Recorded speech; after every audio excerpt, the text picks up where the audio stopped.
Thank you, John. It's a pleasure to be with you today and to help get step by step moving along, gradually, incrementally, one inch at a time. It's been an exciting initial relationship with Step by Step, me and George and John. And our part really has been in trying to support the logistics. There's going to be a walk. Hopefully it's going to be a great walk. It's going to get a lot of awareness, generate a lot of awareness for the importance of supporting people who are waiting for organ transplants. I know pastorally, as a minister, that many families depend upon the generosity of others. It can come in the form of cash, and certainly the Salvation Army is well known for having its hand out to try and lift up other people with those hands and the hands of generosity from others. But certainly in this case, it's life-giving. People who've come very close to their Maker and understood how fragile life really is. And so when I met George over the telephone, and when I met George in person and John, and as our organization is learning how to work step by step with Step by Step, we're coming to an understanding of how we can work together to support this group. Now, some of you who've come to the gala, or some of you who know people outside and are a bit tentative, you might be thinking, well, how can we help? Well, for example, the Salvation Army is a national network. It's an international network with installations throughout this great country, throughout the world. If step by step, we start to understand how we can be of help, we can initiate a communication to many communities. You know of many other businesses who likewise have networks. And we have to put this together to integrate a message. Not a message which is harmful, not a message which is bad, but a good message. People can help people. How can we do it? Anyway, the Salvation Army, in a little tiny way, is trying to be of help. Tonight, I'm happy to be here, trying to support you, to let you know morally and spiritually and practically, we're trying to help. And as we work together, we'll find the ways that fit the best and move along together.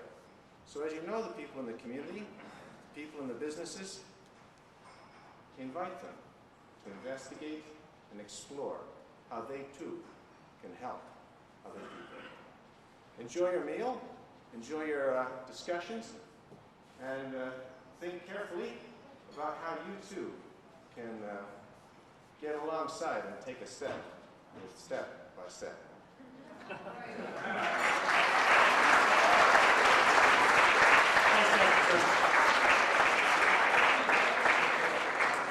We're actually working on a number of ideas where the Salvation Army are looking at providing facilities for George and prayer support along the way as the walk progresses of the province. And next year, as we go to a Canada-wide walk, we hope that they'll continue to play a very important role with the organization. I'd like to briefly mention just a couple of other groups that are supporting us as well. You've already heard about CHIN and the Salvation Army. By the way, these are some very novel ideas, very different ideas. To the very best of my knowledge, none of this type of thing has ever been attempted before as a means of raising the awareness and understanding and knowledge about organ transplants. That's exactly what we're trying to do. We're trying to take a very different approach, a very creative approach, and an approach that we think will pay some very large dividends in accomplishing our goals. Another organization that we've established an affiliation with, and again it goes back to George, who has been working out faithfully at the YMCA getting ready for this walk. In fact, has been part of the YMCA family for many years. They too have stepped in and are supporting us, and one of the door prizes that we have this evening, as a matter of fact, 3 door prizes that we have this evening, which we'll all hear about shortly, come from the YMCA. Some very attractive prizes, but I have a letter of support from Janet Emmett, the Vice President and YMCA Ontario MRC Coordinator. Janet says the Ontario YMCAs are pleased to be participating in a step-by-step awareness campaign, and we wish the program every success. They too, by the way, are providing a place for George and the team that are making the walk to stay. They're going to be providing meals.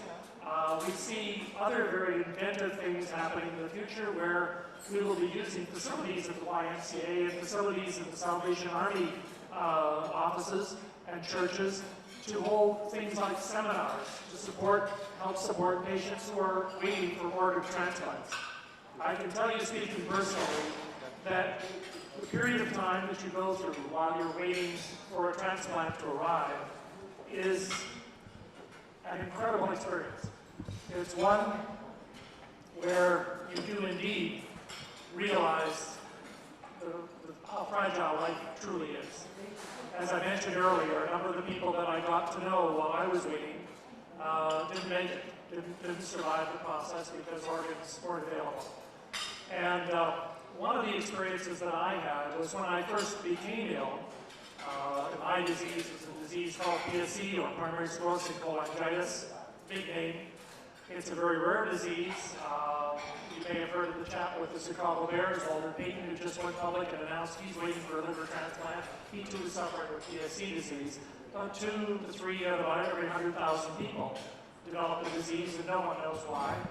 There's no treatment for it. It's a fatal disease, and the only thing that you can do is have a transplant. So if you don't get a transplant, it's real simple to die. But as I went through that process and thought about it, I realized that one of the things that everybody needed in going through that is some support. And one of the ideas that we had is to make use of the facilities of these organizations to help put together support groups and information programs and educational programs for people in our community who are waiting for organ transplants, who are thinking of donating organs, or who have family members who are waiting for organ transplants. We think that will be a very effective way of accomplishing something that's difficult to accomplish. And so it's all part of the creative process.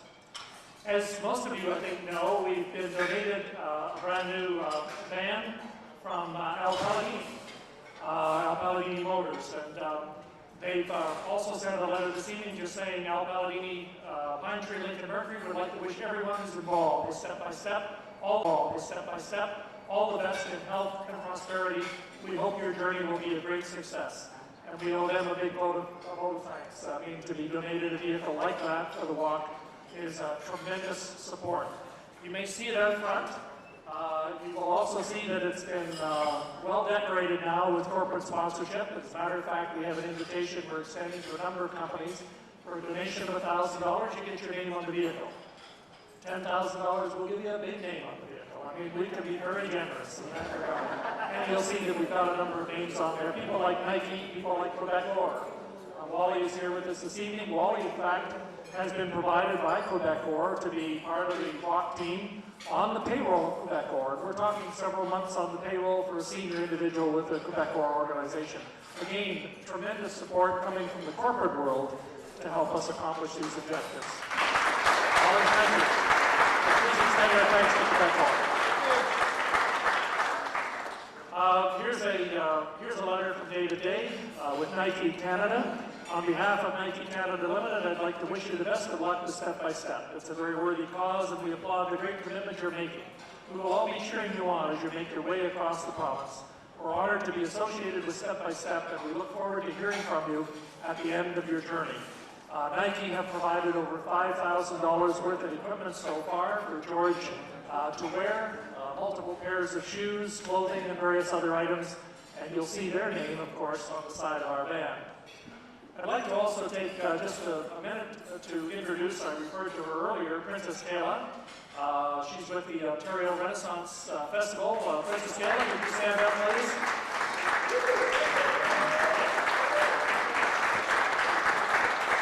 And Princess Kayla, of course, is providing the item for us here, the portrait for 4 people done in turn of the century costume in her facility at the center. And did you bring any extra brochures with you? That was something I meant to ask. You have some with you? All right, well, if anyone would like to have a brochure, perhaps they could ask you for that a little bit later on the Renaissance Festival. Okay? Okay, thank you. Yes? Sure, go ahead.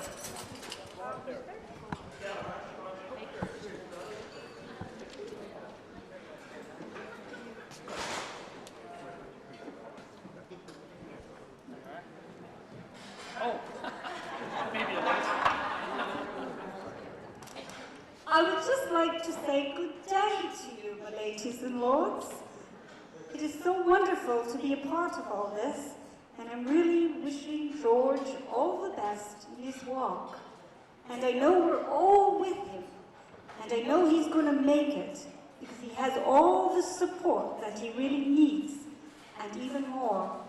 And I know, as time goes on, that this organization is going to grow, and grow step by step. And I would also like to say to you that back in the 15th century, when I was born, we weren't so lucky to have all the medical attention that you do have today. As a matter of fact, we never lived to see the age of 40. We died approximately about the age of 19, 20, 25, and if we were lucky to make it by 30, then we were lucky, because there was no such thing back in the 15th century. As a matter of fact, when we were sick, we never even knew we were sick, because we never even had medical doctors that were as advanced as they are today. So I want you to know that we have the best care we can possibly have in this day and age. And you have to value the life that you have, because there is only one life to live. And I'm only here for a very short time, because I am from the past. And if I make it to the future, I'll be lucky. Thank you, and good luck, George.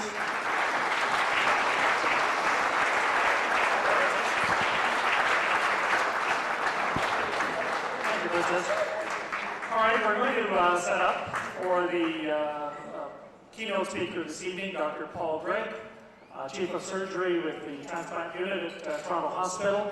And we'll just take a couple of minutes to get things organized here, Paul. So we'll be right back with you, ladies and gentlemen.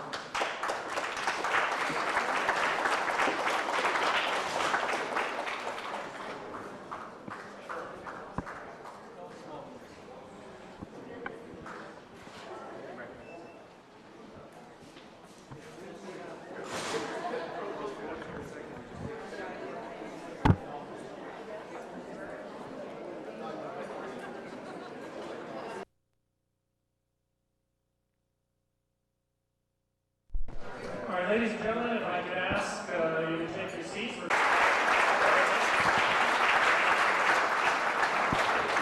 Thank you, Princess. All right, we're going to set up for the keynote speaker this evening, Dr. Paul Gregg, Chief of Surgery with the Transplant Unit at Toronto Hospital. And we'll just take a couple of minutes to get things organized here, Paul. So we'll be right back with you, ladies and gentlemen.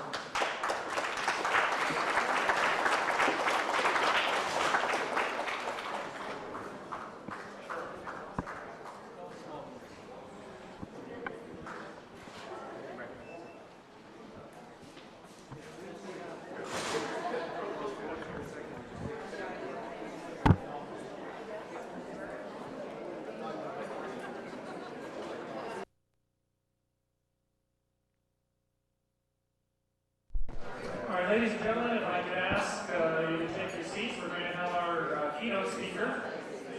I'd like to make a couple of comments just in introducing Dr. Gregg. First of all, Dr. Paul Gregg, as I said, is the Chief of Surgery at the Transplant Unit at Toronto Hospital.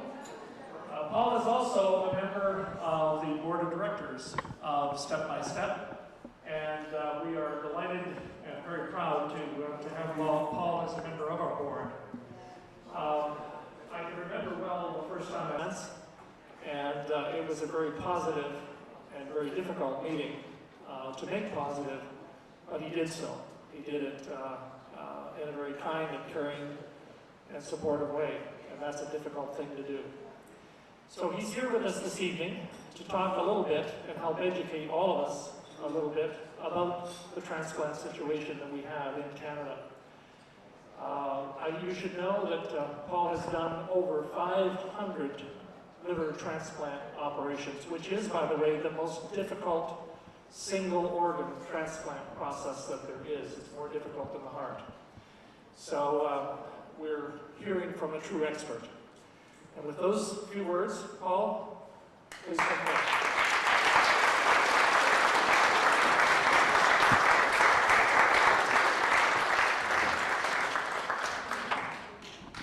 My mother was here to hear that. Very nice words to say. Thank you. Delightful to be here this evening. It's not very often that I would ask those of you in the room who've gotten up to talk about the thing they love most with a captive audience. But this wonderful gathering of people this evening reminds me of the group that in England that this group that would gather most evenings at the local pub. You know, it's the tradition to go to the local pub Saturday evening, just the local community, and a wonderful group of people, a wide range of occupations, ages and stuff. And there's this one elderly gentleman, a wonderful guy. His name was Bill. And some of the others found out there's going to be Bill's 80th birthday tomorrow. Well, we should do something special for Bill. What do we do for Bill? You know, he's a widower now, lives on his own. What do we do for Bill? Well, why don't we get him a woman? So they called the next escort agency and hired a woman. And Bill, next day, he said, here's a knock on the door. He goes and answers the door, and here's this woman dressed all looking real nice, makeup on. He says, yes, can I help you? And she says, yes, I'm here to give you super sex. And Bill says, goodness gracious me, I'm taken back a bit. Scratches his head, says, well, if it's all the same to you, I'll take the soup.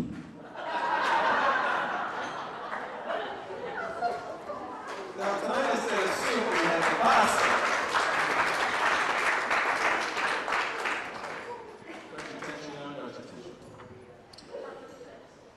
Tonight is a combination of a celebration, a rally, and perhaps an attempt to instill an enthusiasm to a process that certainly needs momentum to be gained and developed in Toronto, Ontario, Canada.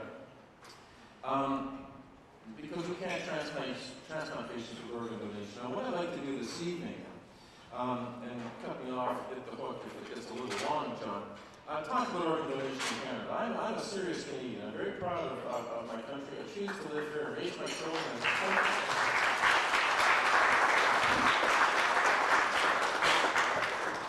But there's some things we don't do as well as the people in the United States, and one of them is organ donation. I'll show you in a few minutes.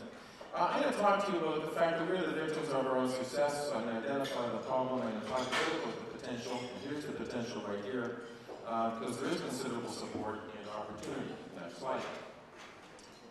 Now, transplantation is one of the true milestones in medicine. Now, I'm becoming an old guy when I start talking about the history of medicine. But, you know, in fact, it's time to next. It is a major advance in medicine. And what has happened with the success of transplantation? It's developed because, first of all, there's been marked improvements in survival. There's been technical advances that have reduced the mortality of the operation. We can now control rejection. I love the discussion about the new immunosuppressive agents. My patients are all asking about the new drugs coming along. And with success comes growth. You know, we're the victims of our own success. There are now proliferation of programs throughout North America. We started in Toronto in 1985. And there's been an exponential increase in the number of transplant recipients on the waiting list and the number of people who have been transplanted, such that most doctors in the practice are now used to having transplant recipients in their practice. There have been improvements in survival immunosuppression, as I mentioned, and the all-round management of our patients as they return to normal health. And so the result is a demand. This is no longer experimental stuff that happens in Loma Linda, California with balloon hearts and babies. This is something that happens in your city every day. More than 300 transplants are done in Toronto every day. We've got 100 livers a year, 150 kidneys, 30, 40 lungs, 30, 40 hearts, 20 kidneys, pancreases. This is normal care. And there is now a demand for this therapy. Next slide, please. This is the increase in the activity of liver transplantation in Canada during the 15 years from 1985 through 1997.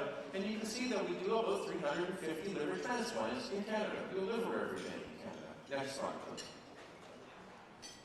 Some of the major advances, I love these slides. In 1986, Health and Welfare Canada put out a document called Vital Organ Transplant Centers Guidelines. See, a lot of hospitals were thinking about developing transplant programs, and they quoted, given the current success of 70% at 1 year, this is for liver transplant, quoting a 70% 1-year survival, these are the results of the survival in the liver transplant trial that we did in Canada in 96-97. A 97% survival in the program group and an 89% 1-year survival. So we're now in the 90 to 95% survival range. This is something we can now offer to people to come in from home, we think an acceptable risk. Next slide. Pass on the next two. We'll keep things moving. Okay, next. Well, with this success comes public acceptance. There's expectations. I've got a failing organ, we'll just replace it. Why not? And this demand that is now placed, they place on their doctors, and their doctors accept that this is not something that I send my patient off to a death now, we transplant now, and so the professional acceptance. And so the results are that transplantation is now considered in any patient with end-stage organ failure. Well, we need organs. And this says, we know what it is, we want to know where you got it. Hearts don't grow on trees. Livers don't grow on trees. You can't just go to the refrigerator to get a liver. And this is the problem. Next slide, please. Who can be an organ donor? Next slide. That's what the more program credit to. This one says, that's the one. Check in for brain death. Well, an individual who's an organ donor is an individual who's been declared brain dead. This is not a nice thing to talk about, especially at dessert time. But I hope someday someone can use my organs as I go down. You know, you don't have to think about that. At least my corneas, if not other organs. An individual is an organ donor. There's a number of those of us who speak about organ donation have to dispel some myths and allay many fears that lie in the public domain. Organ donors are individuals who have been declared brain dead, who have consent from next of kin. They have to be stable and they must have no diseases. Next slide, please. Individuals who sustain head injury from a motor vehicle accident in the United States, a gunshot wound, declared brain dead, who have consent from next of kin. They have to be stable and they must have no diseases. Next slide, please. Individuals who sustain head injury from a motor vehicle accident in the United States, a gunshot wound. More commonly, frankly, our donors are individuals with sudden unexpected hemorrhage into the brain, tumors, other causes of brain death. Next slide. And let me tell you that the diagnosis of brain death is an unequivocal, no questions asked diagnosis. It is a solid diagnosis. This is not, we think they're a little brain dead. This is a ironclad diagnosis. And frankly, transplantation has a higher standard, that is brain death, than is necessary in the intensive care unit for an intensivist to simply turn off the ventilator. Brain death was developed in 1968 by the Harvard criteria. In 1974, Canadian guidelines were developed. And next slide. There's a lot of hoops that the intensive care doctor has to jump through to prove someone brain dead. Let me first of all remind you that the only person who can declare brain death is an individual who has nothing to do with the transplant program. There is no conflict of interest here. No conflict of interest whatsoever. I can't declare brain death. Total conflict of interest. There's a whole bunch of medical things that we have to put this potential donor through to prove the diagnosis of brain death. Next slide. this is for the doctors. I have to teach the medical students how to make this diagnosis. Next slide. Once the diagnosis of brain death is made, we approach the family. The signing of an organ donor card is a valuable thing. But frankly, for those of us promoting organ donation, it is more symbolic than effective. Because those of us promoting organ donation will say, sign your donor card and discuss it with your family. We don't rifle through the wallet of someone in the intensive care unit looking to see if they signed your donor card. We don't do that. We approach families. If they have the wallet and look at it and see that Bill wanted to donate, or more importantly, we talked about that. You bet he wanted to donate. And this is his chance. This is our opportunity to at least derive some good out of this tragic event. So we get next of kin consent. Next slide. And we move to organ.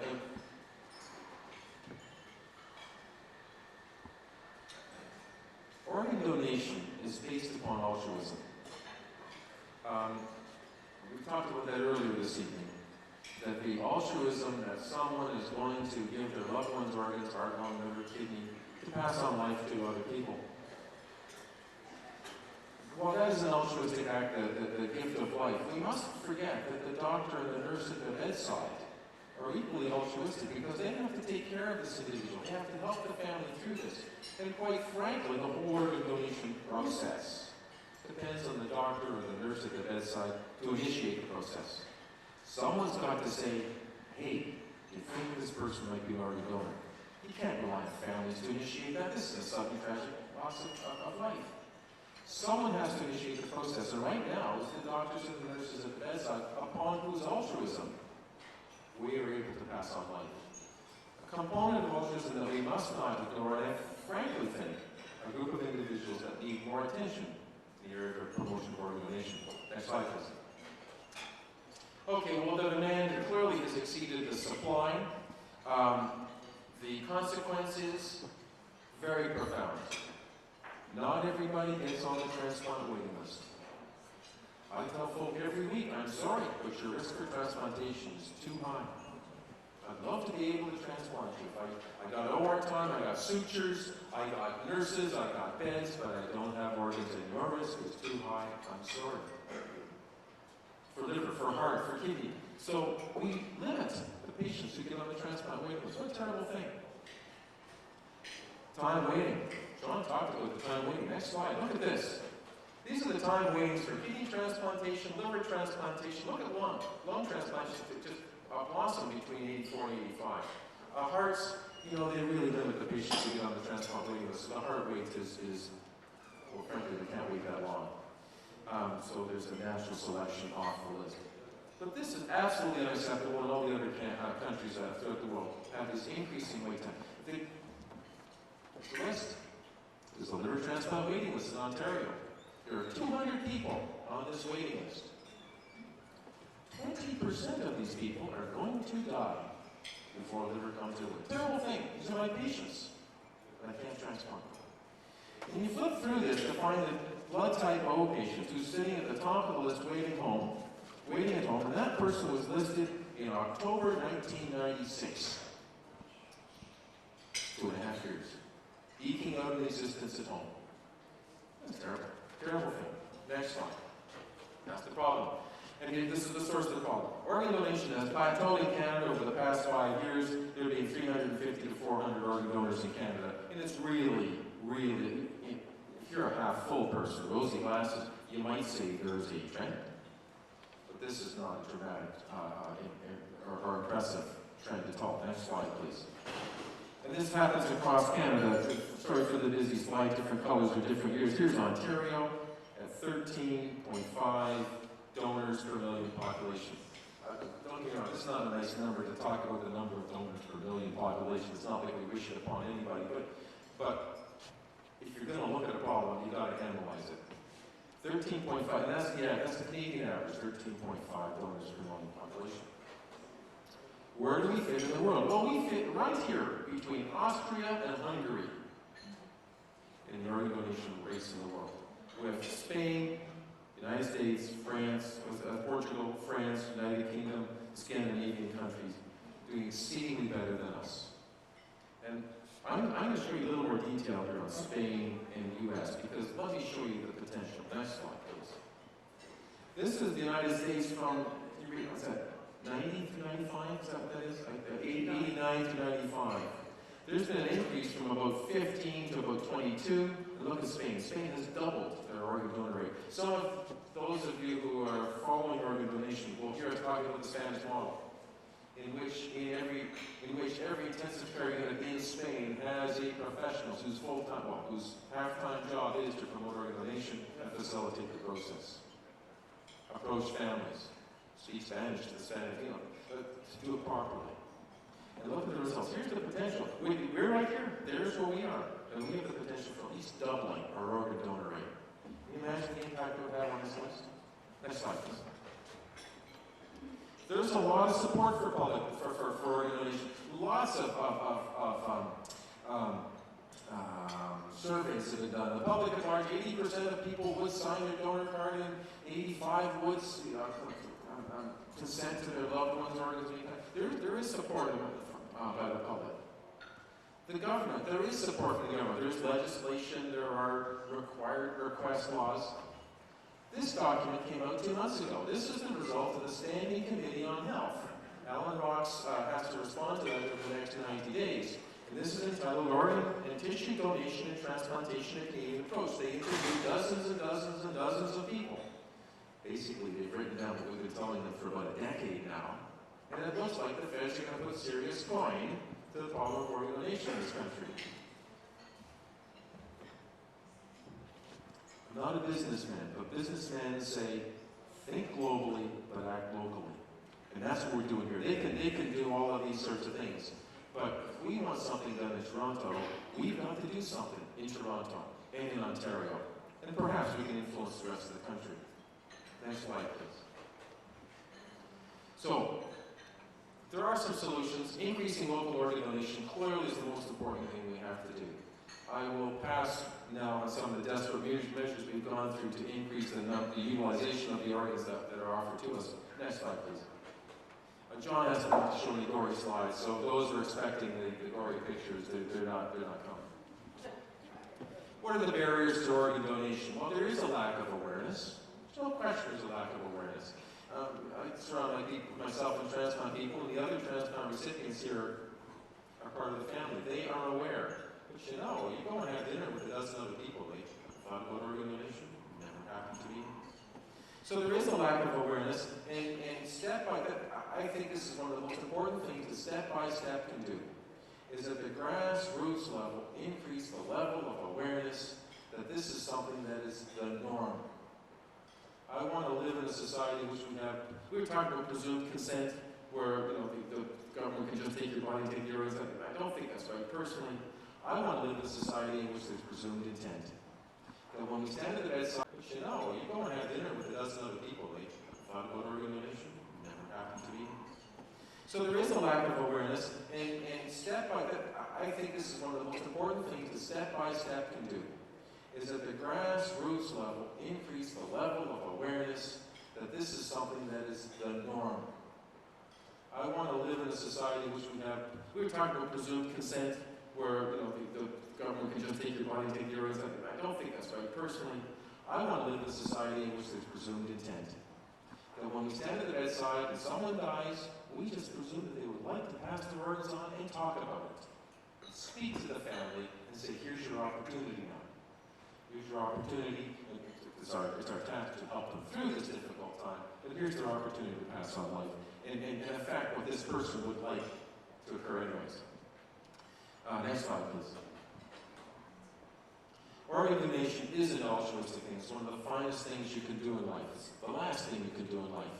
And I hope someone has the foresight when I die. Well, they probably will, because Paul, right? But let's support George as he goes step by step promoting organ donation in this country. We need more people like George and John and our transplant recipients to show everybody how successful transplantation is. Thank you all for coming out tonight. John, thank you for asking me to speak this evening.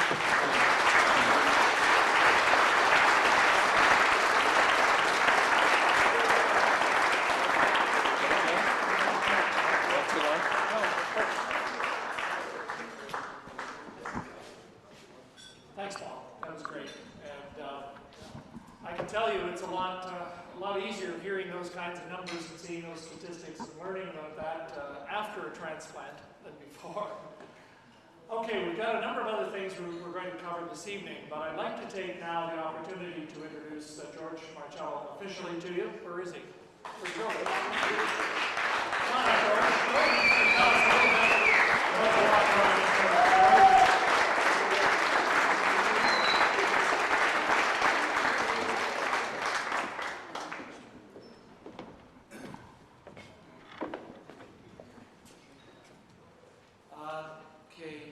First of all, I want to thank each and every one of you for coming here tonight. We are going to make a difference. We're going to change some of these statistics that Dr. Greg was showing, and it's going to happen. I want to also take this opportunity to acknowledge a few of my friends that passed away that weren't as fortunate as I am. Dominic, Maury, and Wayne, they cleared a lot of the path for me because they were doing the same thing that I'm doing now. And they were unfortunate, and I want to hold this in their memory.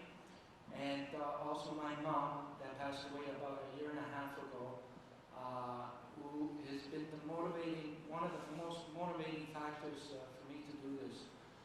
I want to start off by acknowledging Alma and Harold Fidani. Alma's sitting right there, and sorry to center you out like this, Alma. Alma believed in what I was doing right from the beginning. She was behind me. She's played a very important part in us having this gala here tonight.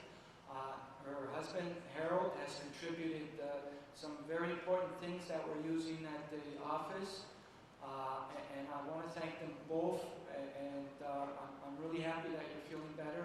Alma, she had a back injury a little while ago, and I'm really glad that you're here tonight, Alma and Harold.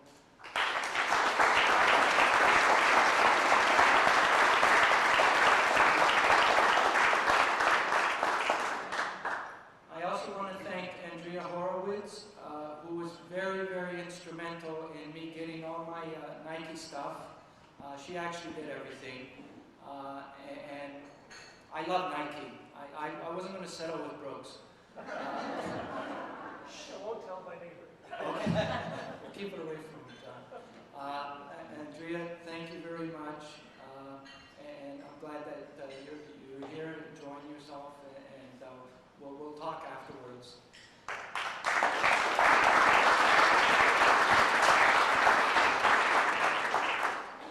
I want to thank Rene DeSantis, who's sitting over here. He's the president of Montana Steel. That's a marketing and advertising firm.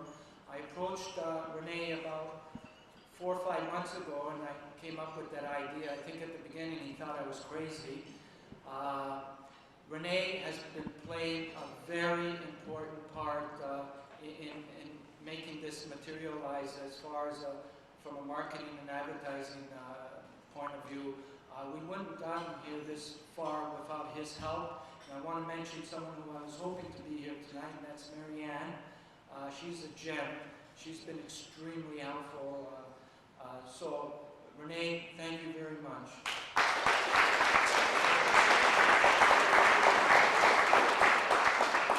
I want to thank Joseph Ciencio, who I've known for many years, and his lovely wife, Princess Kayla. Joseph's going to be playing an important part in some of the background with all this in the near future, and I'm going to be talking to Joseph a lot more after this also with some of the plans that we have in effect.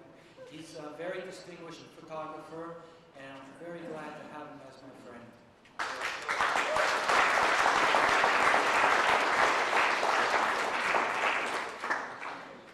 And I want to thank Sam Vinci. Sam, raise your hand up there. He doesn't mind getting centered out. Sam was actually the one that walked with me 2 years ago from Toronto to Ottawa when we did the original walk. We put it together in a week, and you know, we kind of did it with 2 knapsacks on our back, weighing about 60 pounds. That was crazy. Somehow we got through it. It was very hard though, because I had to put up with Sam snoring.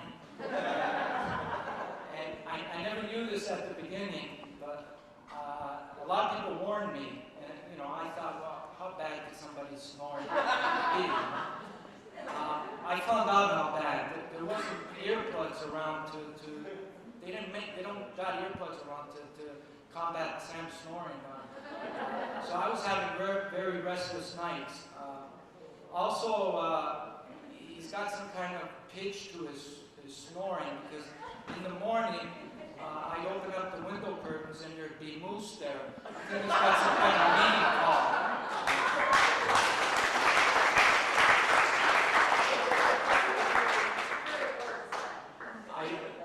Sam's been a real trooper. He's devoted so much of his time. He's the architect behind the logistics of our Walk 2000, blazing the trail, and you know, thank you very much, Sam.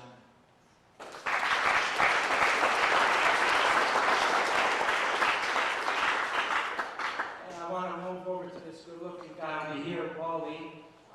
He's been with Quebec Corps now for about 26, 27 years. Wally's been with this right from the start also. He's been a real soldier in trying to get Quebec Corps, as John was saying earlier, to get a corporate awareness with this. And I think it's going to happen, because you're not giving up on this. And I think we're going to reach those people, or else they're going to get sick of us, you know, one or the other.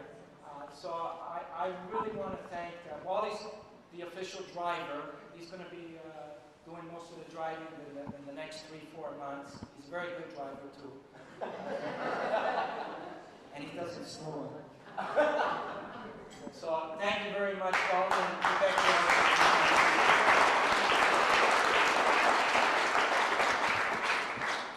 I want to thank Marika for bringing her guests here and helping us with the funds. Thank you very much. I want to thank Antonella Marinelli. She kind of caught this on the last minute, last week I think it was, and somehow she put together 10 people to come and show up, and thank you very much. I'll be talking to you.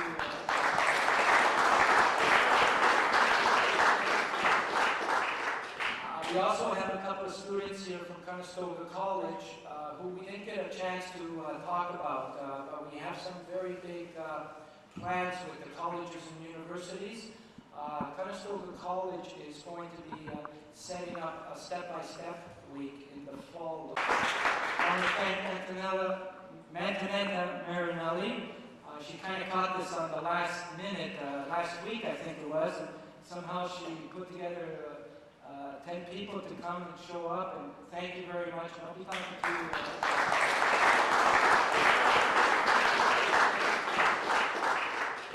We also have a couple of students here from Conestoga College who we didn't get a chance to talk about, but we have some very big plans with the colleges and universities. Conestoga College is going to be setting up a step-by-step week in the fall of '99. And what that's going to do is bring an example for all the rest of the colleges and universities to do likewise, to bring awareness and talk about organ donations in every college and university right across Canada.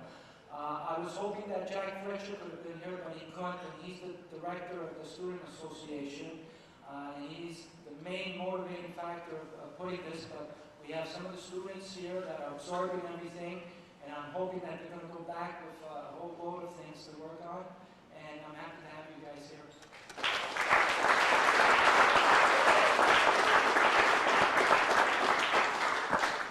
And I want to thank our lawyers, because without lawyers you can't do something like this. and that's John Wilkinson. The help that you've brought on board has just been phenomenal. I mean, you just jumped on without almost any question. You're writing up those contracts and making us say the right words and making sure everything's done the way it's supposed to be done. Thank you very much.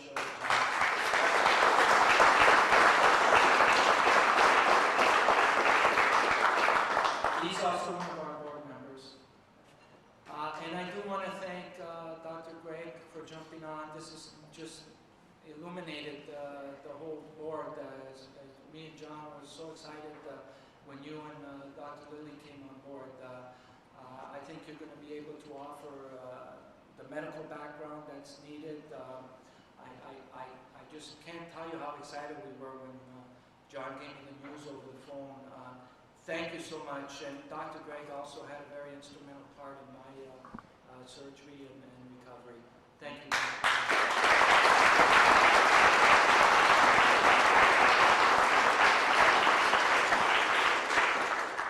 I also want all the volunteers to stand up because without them, all the sweat and all the stuff that needs to get done on the day-to-day thing, and I know we get on each other's nerves a lot. It's very, very hard to do something as much impact as this thing. Come on, guys, stand up. Don't be shy.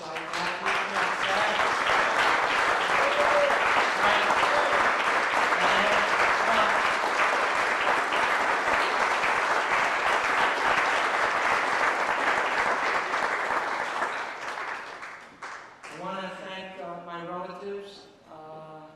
My sisters over there, my brothers over here, my cousins. Thank you all for coming. This isn't a lot to do with my memory of my mom. And I think I got her stubbornness, because a lot of times I should have given up on this. And I got her where I drive people crazy and I keep bothering people. That comes from her.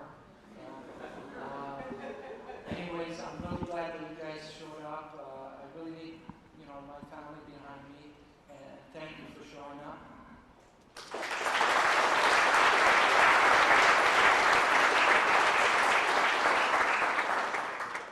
Now, last but not least, John Totten. This has been a very strange couple, me and John. We got absolutely, you can't ask for more contrast in our backgrounds. He's a Munchagate and I'm an Italian. He's a corporate guy and I'm from the street.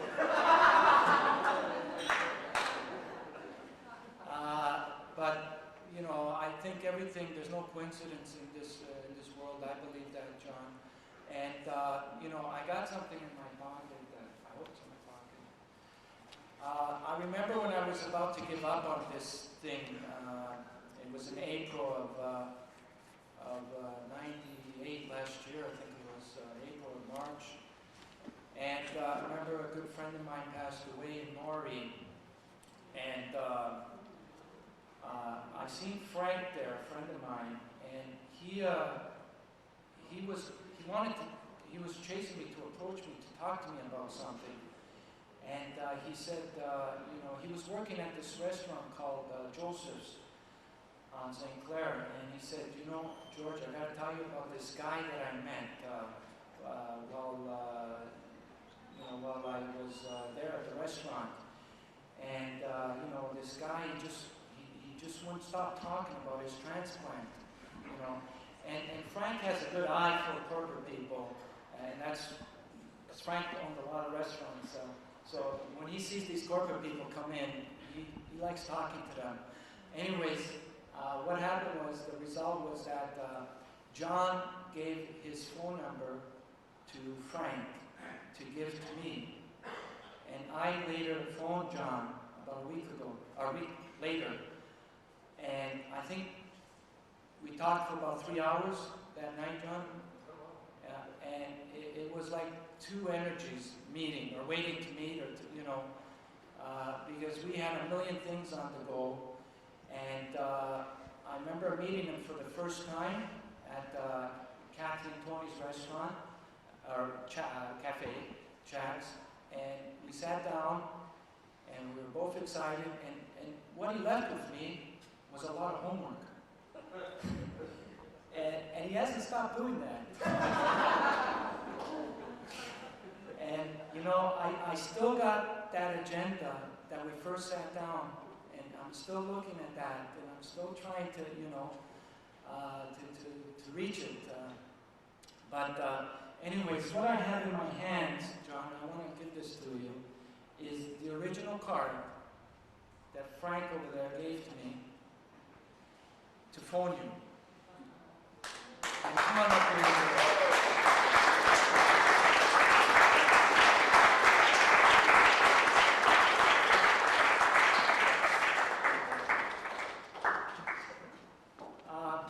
Just to kind of wrap this up, because I guess I'm not the wrap-up person, am I? No, Okay. we got all this stuff to give out yet. Yes, absolutely. I want to also talk on behalf of Costi, who were hoping to be here also, but because we had such short notice to put this together, they unfortunately couldn't. Their contribution to this is going, we're very excited about it. At present, they're printing all our materials in over 15 languages. We're going to have over 1,000 of their volunteers come to Hyde Park, and they're going to be setting up booths in each language so we can better reach as much of the communities as we possibly can. And also they'll be joining me on that walk in Toronto with their respective nations' flags. So as we're walking with thousands of people, we're going to have over 20 flags walking with us. And if this ain't going to make a mark, or if this ain't going to do something to, you know, I mean, not only Toronto, I think we'll have a lot of the province and possibly the country looking at this. And it doesn't stop there. We're going to be visiting, we're having press conferences at the Piccinini community. The BIA Business Italian Association is going to close down St. Clair. They're going to have all the businesses on St. Clair aware of what we're doing. We're going to be walking along the street. We're going down Dovercourt and have another press conference at Dovercourt Boys and Girls Club, and another press conference at Dovercourt and College at the YMCA. And then Donina's going to do something on College Street when we're walking along College Street. And we're going to have as many donor cards signed, and we're going to bring them to both the Sikh Children's Hospital and the Toronto General Hospital at the end of the day.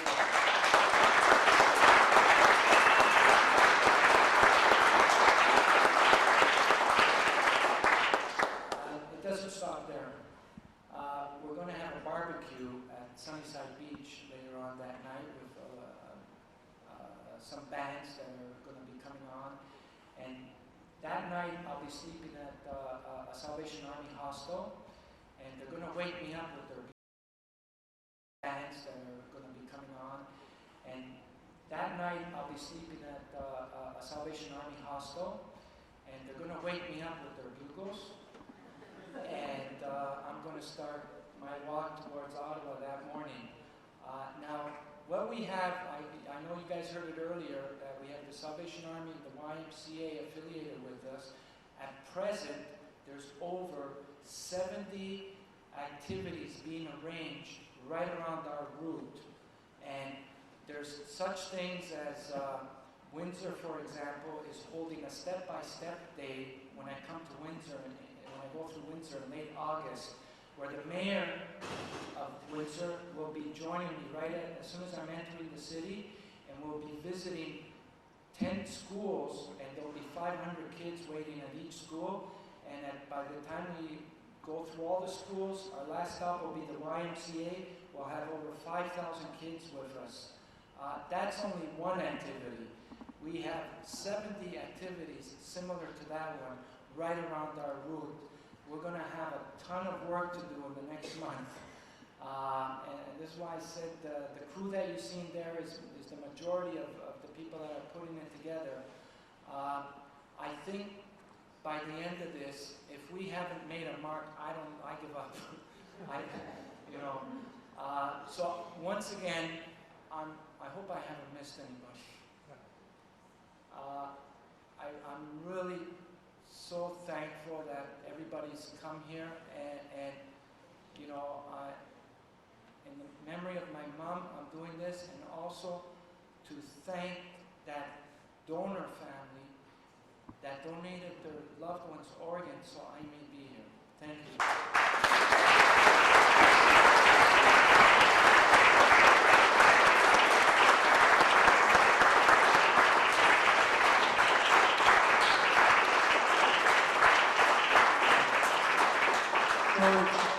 George, what was it you called me? What? A munchie cake? I'm sure you meant that in the nicest possible way. Actually, there are two other people we should mention this evening. We must mention this evening. We certainly must reference one other member of our board of directors who's here this evening, David Jolly, who I've known for a number of years, and David has come on board. David brings corporate world experience to the board. David was president of Toronto Star for a number of years. He's now senior principal with the Crosby Group here in Canada, a very prestigious consulting and investment organization. David, please stand up and be acknowledged as a board member.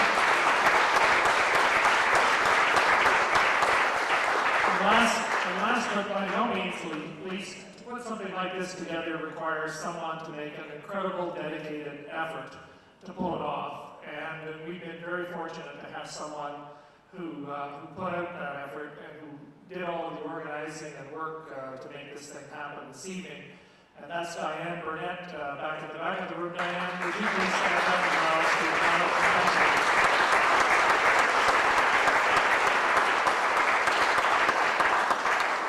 So I think we now have covered everybody, at least I hope we have, and certainly deep apologies to anyone that we missed out, because I'll tell you, we were getting help from a whole lot of people to try to make this thing happen. Now,